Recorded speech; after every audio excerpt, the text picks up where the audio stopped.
ಅಂತೂ ಇಂತೂ ದೀಪ ಹಚ್ಚಿ ದೀಪಾವಳಿ ಹಬ್ಬ ಆಚರಿಸುವ ಶುಭ ಸುದಿನ ಬಂದೇ ಬಿಡ್ತು. ಇನ್ನೇನಿದ್ರು ಮನೆಯಿಂದ ದೂರ ಇರೋರು ಬ್ಯಾಗ್ ಪ್ಯಾಕ್ ಮಾಡೋದೆ. ಬಟ್ ಟಿಕೆಟ್ ಸಿಗ್ಬೇಕಲ್ಲ ಗುರು ಅಂತ ಟೆನ್ಷನ್ ಮಾಡ್ತಾ ತಮ್ಮ ಊರಿಗೆ ಟಿಕೆಟ್ ಬುಕ್ ಮಾಡೋರಿಗೆ KSRTC ಗುಡ್ ನ್ಯೂಸ್ ಕೊಟ್ಟಿದೆ. ತಲೆ ಬಿಸಿ ಬೇಡ, ದೀಪಾವಳಿ ಹಬ್ಬಕ್ಕೆಂದು ನಿಮಗಾಗಿ 2500 ಹೆಚ್ಚುವರಿ ಬಸ್ಗಳ ವ್ಯವಸ್ಥೆ ಮಾಡಿದೆ KSRTC ನಿಗಮ.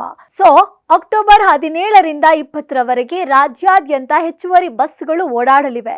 KSRTC ಸಾಮಾನ್ಯ ಸಾರಿಗೆ, ಐರಾವತ ಸ್ಲೀಪರ್ ಕೋಚ್ ಸೇರಿ ಎಲ್ಲಾ ಐಷಾರಾಮಿ ಬಸ್ಗಳು ನಿಮಗಾಗಿ ಕಾದಿದೆ. Majestic, Shantinagar, satellite, Peenya bus ನಿಲ್ದಾಣದಿಂದ ಈ ಬಸ್ಗಳು ಕಾರ್ಯಾಚರಣೆ ನಡೆಸಲಿವೆ. ಇಷ್ಟು ಮಾತ್ರ ಅಲ್ಲದೆ ಹಬ್ಬ ಮುಗಿದ ಬಳಿಕವೂ ಅಂದ್ರೆ ಅಕ್ಟೋಬರ್ 22ರಿಂದ ಹಾಗೂ 26ರವರೆಗೆ ವಾಪಸ್ ಬರುವ ಪ್ರಯಾಣಿಕರಿಗೂ KSRTC ಸೇವೆ ಸಿಗಲಿದೆ. ಕೇವಲ ಕರ್ನಾಟಕದ ಪ್ರಯಾಣಿಕರಿಗೆ ಅಷ್ಟೇ ಅಲ್ಲದೆ ಅಂತಾರಾಜ್ಯ ಪ್ರಯಾಣಿಸೋರಿಗೆ KSRTC ಬಸ್ಗಳು ಲಭ್ಯವಿದೆ. ಇನ್ನು ಸ್ಪೆಷಲ್ ಏನಪ್ಪಾ ಅಂದ್ರೆ ಪ್ರಯಾಣಿಕರು ಮುಂಚಿತವಾಗಿ ಎರಡೂ ಬದಿಯ ಮುಂಗಡ ಟಿಕೆಟ್ ಬುಕ್ ಮಾಡಿದ್ರೆ 10% ರಿಯಾಯಿತಿ ಆಫರ್ ಕೂಡ ಇದೆಯಂತೆ.